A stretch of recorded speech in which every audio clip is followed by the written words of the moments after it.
While despite Anderson questioning his beliefs, it's clear that the bond between Kyle and Anderson is far from broken.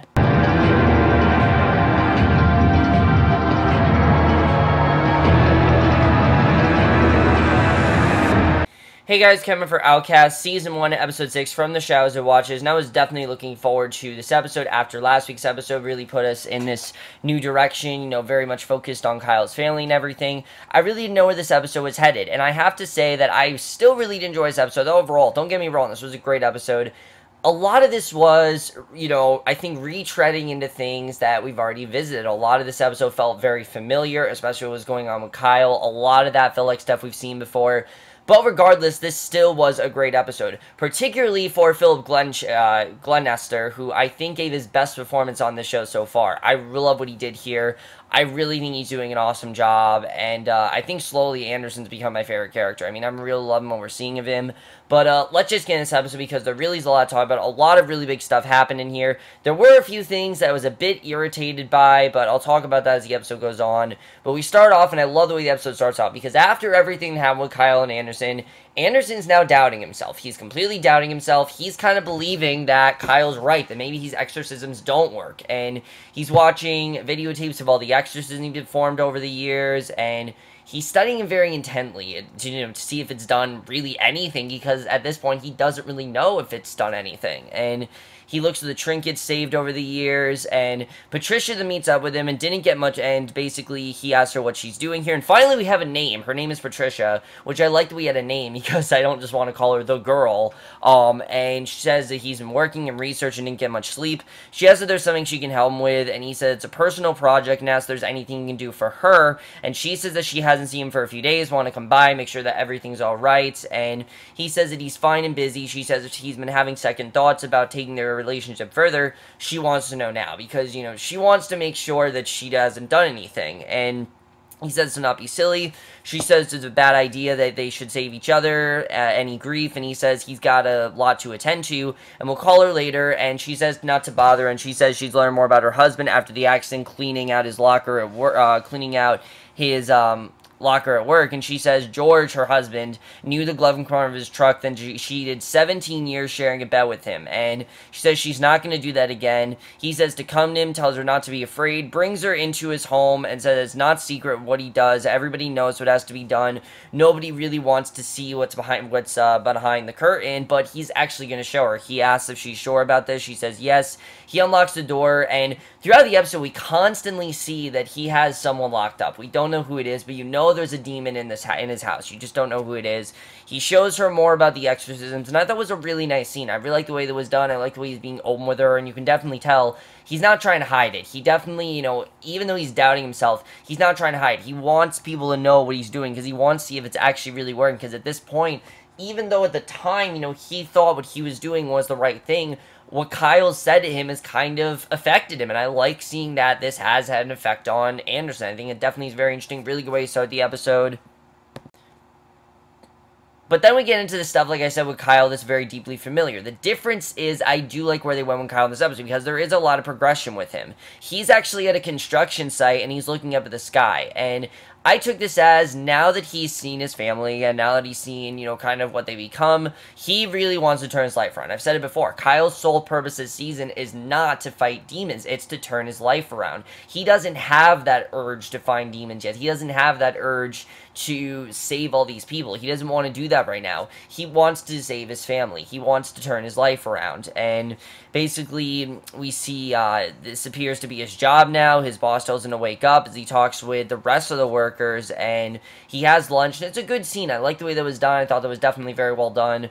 Giles then goes to the station and sees Mark questioning the girl they found, Lisa Payton, who really, again, they're not really getting anywhere with this case. I definitely will say that. That's the other thing, is that this case isn't really going anywhere, and basically, she's grossed out by the murder, says she can get wild, but she thinks she remembered losing a nail. He says it's got her DNA, says some ugly shit happened, they found the evidence, he just wants to know who was there and if someone got hurt, and she says she wouldn't know. He says DNA doesn't lie. She says there's a lot of men on death row who would disagree with him. He asks if there's nothing she can tell him about an old camper in the woods, a bunch of bloody carcasses nailed to trees, reason, she says she's not very outdoorsy, and he asks her where she disappeared to last August. She says none of his fucking business, and he says she didn't tell anyone where she was going, left her car in the driveway, didn't take a stitch of clothing or wallet or credit card, freaked her boyfriend out enough that he sent out a missing persons report, and she says he must be 6'3", 6'4", and I love the way that she was kind of like flirting with him, but also kind of insulting him, and she says she can't imagine how desperate and scared he has to be to leave his car and his clothes so she can just disappear on her boyfriend,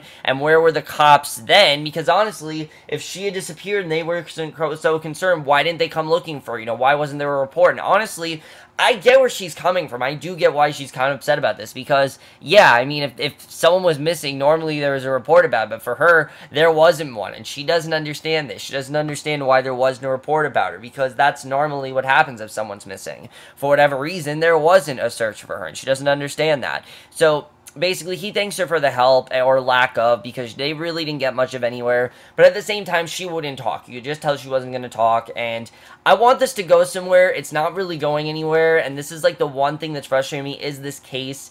It's not really going much of anywhere. It's not really doing much of anything. I'm sure we'll find out by the end of the season, but just right now, it's again, just the same repetitive stuff of us being like, oh, we have a witness, we're gonna get somewhere. No, we're not. Oh, we have someone, we're gonna find out some new information. No, we're not. We're back in the same stuff we know, and I just want to find out some new information, because we're not really getting it anywhere, and I want to find out more stuff that's going on here. So Anderson and Patricia are then trying to figure out how the exorcism works. He cuts his finger with a knife to get blood up, because that's what worked for Joshua, and it worked for Kyle too. And she asks if she should go get him, and he says fuck him, he thinks he's special, but it's him the demons are fearing of. And Anderson wants nothing to do with Kyle, mainly because he's the man questioning him, and she says she's just scared he's not going to be able to do it without him, and he says to go. It gives him strength. If that's what she fears, he doesn't need her, and, you know, he wants to solve this, and he doesn't need someone, you know, he doesn't need Kyle. He wants to be able to do this without Kyle, and he wants to prove that he doesn't need him, which I think is definitely very interesting, and definitely, I think, really sets up the episode very well, because after this, we don't see Anderson for a while until Kyle's pulled back in, but we'll get into that in a second. Because Kyle then goes back to his house, and he gives himself dinner and goes outside. This was the part where I'm like, we've seen this all before. You know, he's kind of hiding out in his house right now, and he sees a car in the middle of the driveway that's not his. He goes to it, asks who's there, and it's Patricia, and says who she is, and she says she needs to talk to him. He asks what she's doing, sitting in her car in the dark, and she says she didn't want to bother him. He asks if she's scared of him. She says that she's not after what she saw today. Nothing really fazed her anymore because of what she saw, and he asks if Anderson caught another live one, and she says that he needs his help, and she says that he won't ask for it. He thinks he's being tested. It's one thing to hear him talk about on Sunday, but she never imagined what it'd be like face to face, and he says that he's an expert on all, so that she's in good hands, and says good nights, and he really wants nothing to do with it. You know, he wants to walk away. He doesn't really want to be part of this anymore, and he says that he's an expert, and basically, you know, she asks what's the matter with him, how can he just walk away? They've heard what he can do, and he asks if she wants to see what he can do, tells her of Anderson, take her to see Sherry, and that's what he's capable of. You know, he feels after what's happened with Sherry, that he's no longer needed for Anderson, that he, you know, has caused all these things, and that all he's done is make things worse. You know, he really feels, just like Anderson, that he hasn't done much of anything either, and he wants to kind of run away, and you can kind of understand why he wants to do that, because again, his purpose is not to fight demons. He doesn't have that, you know, urge, and just, he doesn't really have that right now, and she asks if he's going to hide in there, pretend this isn't happening, and he says it's better than making it worse. He asks if she thinks she doesn't know who he is. He's the guy that beat on his wife and daughter. That's not even the half of it. She says he's not Boo Radley because it's been a while since he's read the book. In the end, he turns out to be a hero, and she walks away, realizing she's not going to get through to him. He throws a bottle, goes back into hiding, and he sits on the couch. He goes outside. He notices the trinket on his doorstep, and he's then knocked out, and when he wakes up, there's Mildred. She's the one that did it, who says to save his breath, and she sucks part of his soul out, which, as we know, that's what Sidney told her to do, but this was not on Sidney's watch, and she says she's sorry, it's not supposed to be just for her, but she needs this. But before she can finish, someone pulls her off, and she falls, and very intense scene, really the way that was done, really good stuff there. Patricia is then at breakfast with her son Aaron, and Damn, I hate this kid. I mean, I've said it before that I don't hate all teenagers on TV. This kid is the worst. Like, this kid is literally the worst. I definitely will say that. He asked her where she was, and she said she dropped off on Anderson and offered him her services. He says he bets she did. She says to not be crude. He seems to be so upset with all these men that she's visiting because he feels she's only doing this just so they won't go away and that all men are dicks. And then when she says that Anderson's not a dick, he says that he's a pussy and everything. He says he'll be excused. He's going to talk about the guy when they were at a prom. He says it would have been his father. He wants to leave in like 6 months and 6 days, and I hate this kid. I'm sorry. This kid is the worst. Everything about him. I mean, really, what a way to bring it on a recurring character that I don't give a shit about. I mean, this guy, I hate him. I hate this kid. He's not at all, seems to be supportive of his mother. He doesn't even care about his mother, really. If anything, it seems like he's deeply kind of mentally torturing her in many ways, where it's just like, oh, you can't have any guy, no guy can come by the house, every guy's gonna be a dick. And I get obviously that he misses his father, but come on, kid, just like give her some space. Seriously, she knows what she's doing. Let her do what she wants. And I could not believe how much I hated this kid, and I can't believe how badly of a character they introduced. I mean, most people say that Carl was the worst in The Walking Dead. No, this is probably the worst character that I've ever seen in a Robert Kirkman show. I hate this guy. I want him to get killed off, and he's not going to be a main character, so I really hope that Aaron gets killed off by the end of the season, because already I'm really not liking what I've seen him so far, and I really hope that we don't see more of him, which I think we will, but I really hope we see less and less, or he gets better as the season goes on. So Kyle's in on the ground the next morning. He wakes up to find Mildred's cane, but Mildred, however, is gone. Where she is, I don't know, but he goes outside to find her, but to no avail. Instead, he finds Sidney, fixed him his car. Kyle asks what he's doing there. They buried Norville over 3 weeks ago. Sidney says he's just packing up his things. He says he didn't have any family and lived out there like a hermit place. Will probably go into probate eventually, and his whole life will end up in a dumpster. He says it's been nice spending time out there, feeling his presence, and Kyle asks if he's seen anyone else out there, and Sidney says that he sees the gash in his head, and asks if he's alright, wants him to have a look at that. Kyle says he'll take care of it, says he has to go to work, and Sidney actually somewhat seems to care about Kyle, even though, like I said, he is our sole villain this season. It seems that he somewhat does care. We'll get into that in a second, but Sidney's in Norville's house, washes his hands, and Mildred's in his house, says he's fine, and it's interesting the way that was done. I like the interaction between these two. Ogden is then mowing the lawn, and Lisa confronts him, and it's clear these two know each other, which isn't surprising, because we know that Ogden is somehow behind this case. He's somehow behind it. He somehow knows what's going on. There's a lot more going on here, especially in this episode. We think there's a lot more going on. She asks for a ride. He says he explained to her that they did what they did, and they move on. I'm assuming that he had an affair, is what I'm assuming he did, but she says it's not that easy. He says that's not his problem. Says to get out of there before Kat sees her, and she says the cop knows about the camper. She has to talk to her, and she says the bigger guy, she says she left some DNA in it, and he says he's sure she did. Says not to worry about the camper. He's already took care of it, and she says that he took care of everything. She leaves, and you can tell that he doesn't seem somewhat satisfied. He seems actually really upset at what's going on. He doesn't really want to face any of this, and he doesn't really want anything to do with any of this. You can definitely tell it kind of wants out of this case, and I think it definitely is very interesting. So, Sidney then says Norville was a man who found purpose in serving a higher cause, dedication, selflessness, things that can give a life real meaning, and things that Mildred doesn't give a rat's ass about. And she says that she's sorry. He says that she's not there to enjoy this world, have a good time. He asks her if she knows how many she might sacrifice if he hadn't stopped her, and she was just trying to have a little fun. She wouldn't have heard him, and it's nothing compared to what Anderson's doing. They feel that the work that Anderson's doing is the work of the devil. You know, how he's torturing everyone. He cause, well, not the work of the devil, because they are the devil. They feel the work that he's doing is the worst work possible, and he could cause a lot of harm. He says they'll deal with him. He knows how his kind thinks, and she asks about her, and he doesn't seem to care about her very much, which is interesting. When she says, what about me, he says nothing. And it's a very interesting scene, because on one hand, it seems he somewhat does care about Kyle, but on the other hand, he wants to go after Anderson. So you don't really know, is this guy somewhat good? I mean, I don't think he is, at least. Again, I think he's the one behind everything that's going on. He definitely is the cause of all this, and especially the way that he looks after all these people, the way he talks to them like they're his own children is very interesting, because they are kind of his own creation. You definitely do see that here. Very interesting stuff. Really like what's going on there, and we get some really good stuff with Sidney later on, which I'll get into. So Kyle's in back at work, and Megan pulls up to see him, and he tells her to keep going. The two then go in the woods and eat, and she asks, and these two are as close as ever, honestly. I really like it. She asks if he remembered his sunscreen. He says he did. She says he's a liar. She says she sees how hard he's trying, and she's proud of him. He asks why she's saying that, and she says she understands that he wants to help Allison, but she still doesn't want it just yet. And I like that Allison wasn't in this episode, because again, it kind of feels like she's not really a part of Kyle's life right now, and he says it doesn't matter what happened. Amber's his daughter, and he's responsible, and as long as she is, then he's responsible for it. And she says that he's showing them, but the rest of the world doesn't operate on his timeline, and she says that he's making good choices, getting his life together, not hanging out with Anderson. He says he already told her he's done with all that, and he asks her if she believes there's things that they don't understand yet, and he says he knows it sounds crazy, but he's seen things he can't explain, and she says that it sounds crazy. She gets a call from a number she doesn't recognize. I'm like, the second she got the call, I'm like, it's Donnie. It's going to be the hospital talking about Donnie, and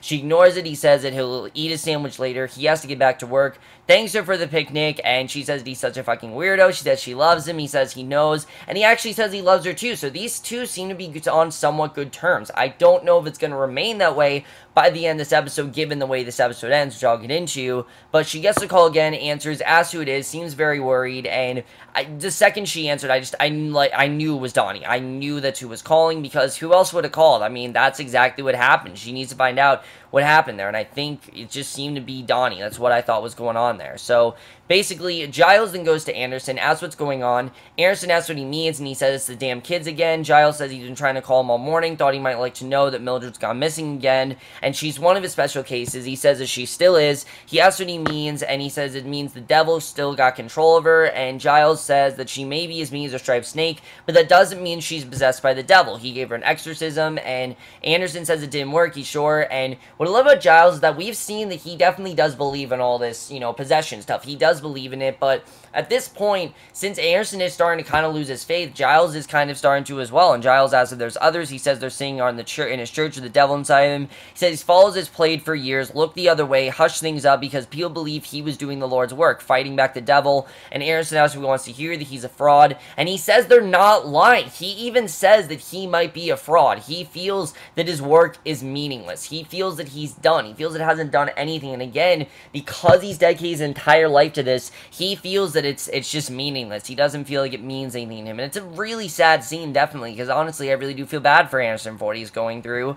But I like that Giles is trying to somewhat stay on his side, saying, look, I understand kind of what you're doing, but now you're really not making sense to me right now. And I get what he's talking about. I get why he doesn't really understand that. I think that definitely is very interesting, and I really like where that's headed. So I thought overall that was very interesting. I like that we got more of an explanation on what the connection really is for Anderson and Giles, because we've seen it before, but we haven't really seen their deep connection in, in the whole possession stuff, because Mark doesn't believe it, Giles does, and now we kind of see why, because he's always been allied with Anderson, he's always kind of believed him, but now that Anderson's starting to lose his faith and starting to lose the fact that this might not do anything, Giles is kind of starting to as well, and you definitely do see that here. So Megan then goes to the hospital, visits Donnie's room. He says he's not surprised she came. He thought he didn't matter to her, and she says to tell her what he wants, what it has to do with Mark, so she can get the fuck out of there. And he says she doesn't know. He says Mark did it, which she says is complete bullshit. She does not think that he's capable of doing something. But as we know, he's not lying. He did in fact hurt Mark. He did in fact hurt Donnie, and I knew this was going to come back at some point, because we didn't hear about it last week. I knew it was going to come back. I thought it was going to happen this episode. He says he was in town selling tires. She asked him to go. He was going, but now he has a doctor telling him that he may have brain damage and seizures for the rest of his life. And she asks what he wants. He says there's two ways they can play this out.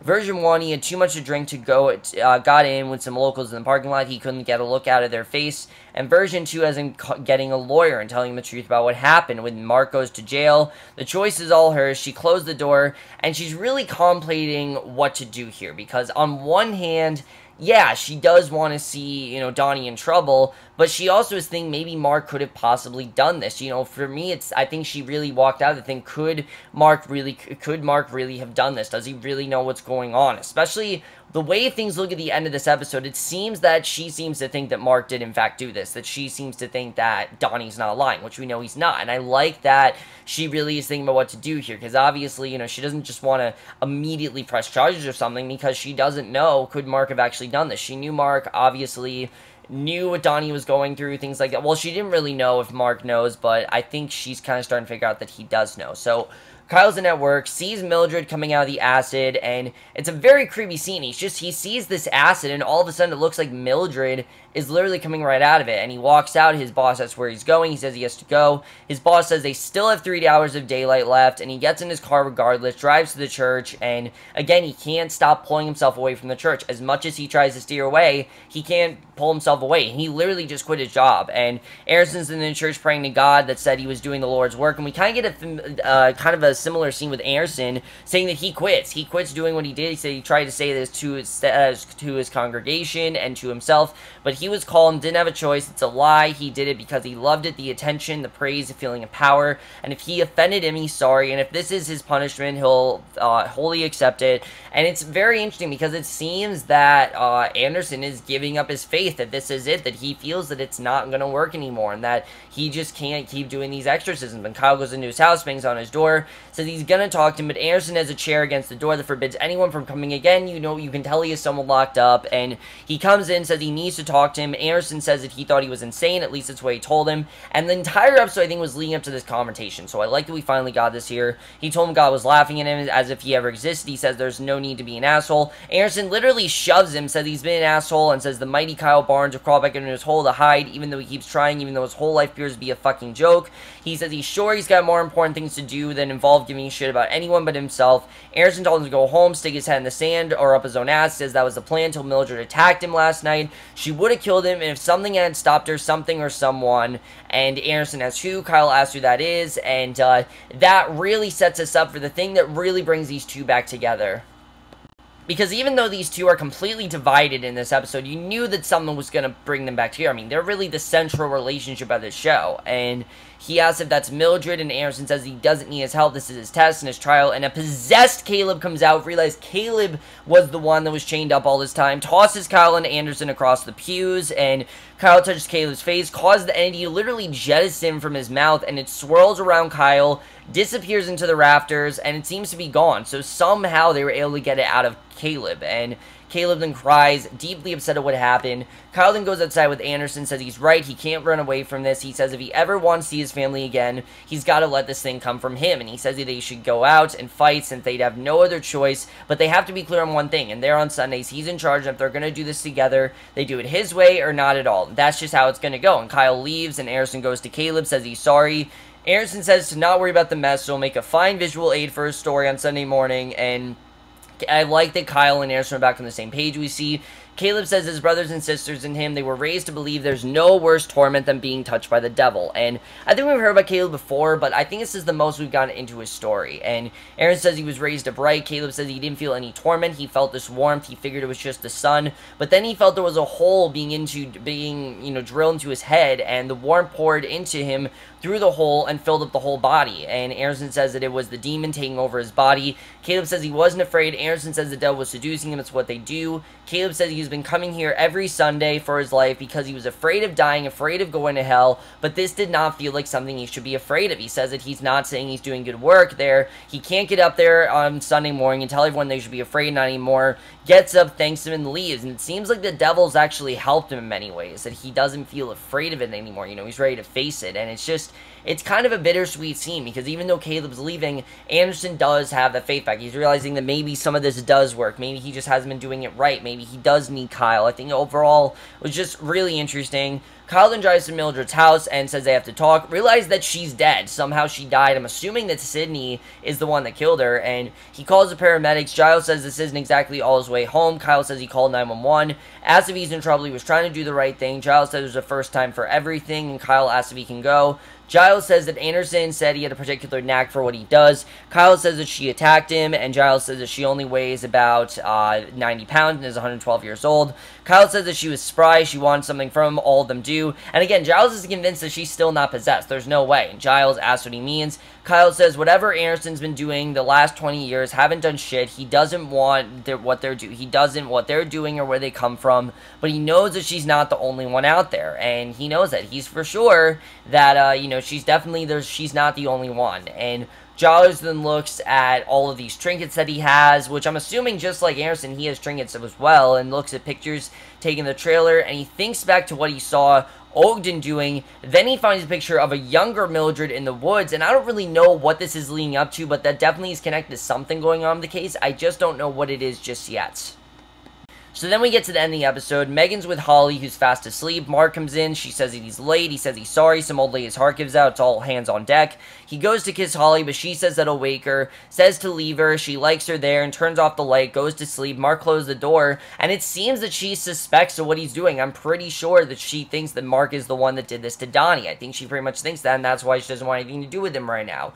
So Aaron's on his skateboard in the middle of the night. Anderson's in the church drinking and throws his bottle at all the trinkets. He sees Sidney, asks how he got in there. Sidney says easy to go wherever he pleases. Anderson asks who he is. Sidney says he saw the way he looked at him that day in his church. He knew he didn't. He knew, didn't he? And finally we get this confrontation between these two. You knew obviously this was leading up, and he says he was just afraid to tell anyone. They think he lost his mind. Aaron says to get out of his house. Sidney says he's seeing what he's been doing to his compatriots and it has to stop. Aaron then watches Sidney carves a pentagram into his chest, says to remember the warning, and leaves Anderson there with this huge pentagram in his chest. And that is the way the episode ends. Really crazy stuff going on there. Sidney says, it's just a warning. He's not actually going to kill him. You knew he wasn't going to kill Anderson because he's the second main character of the show. But what a way to end things off. Let's talk about this episode overall because a lot was going on. So for me, like I said, aside from a few things, like everything going on with Aaron, I really don't like this character. And maybe they'll get me to like him more, but right now I just don't like him. I don't really know why he's here. I don't really know why we really had to go into Patricia's life. I mean, I get obviously we had to we focus a little more on her, but why do we need to introduce his character? He just doesn't feel that, existential to the story. But now that he saw what happened with Anderson, I feel like he is going to play a bigger role, which kind of upsets me because I don't like this character right now. But what's going on with Sidney and Anderson? Sidney's definitely come back after Anderson. My question is Sidney really on Kyle's side? Because it kind of seems like he is. I don't really know where Sidney's really headed. Obviously, he seems to care a lot more about Kyle than Mildred did, so I don't really know what he wants. It's going to be interesting, definitely.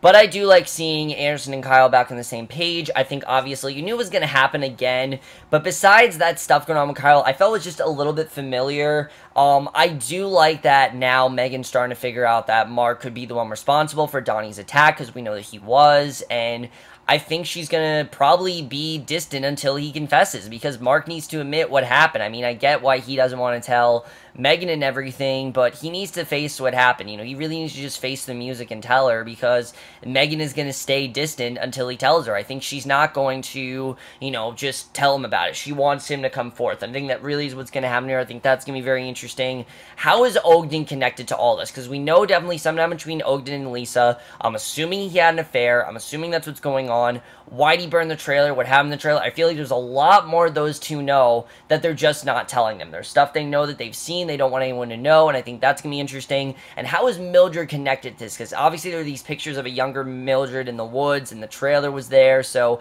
I don't really know what Giles is getting at here. I think that overall is very interesting. I don't really know where all that's headed. Like I said, we're not really going anywhere with this case. I want us to go somewhere, and we are starting to see more stuff with Ogden, but other than that, we're not really going much of anywhere. But I like now that Anderson and Kyle, they're going to try to fight these demons. They're going to try to face them overall. We have 4 episodes left. I don't really know what's going to happen in these 4 episodes, but we'll have to see what happens with that.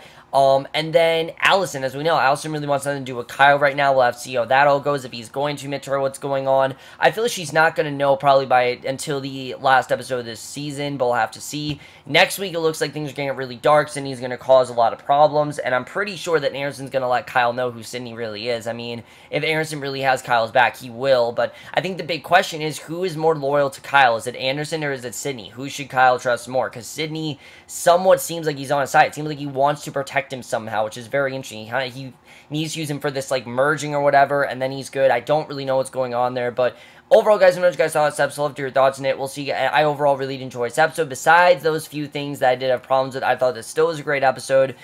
So let me know what you guys thought of this episode. Love to hear your thoughts on it. We'll see you guys in my next video, which I think will be for Dead of Summer, and we'll see you guys for that. Okay, bye.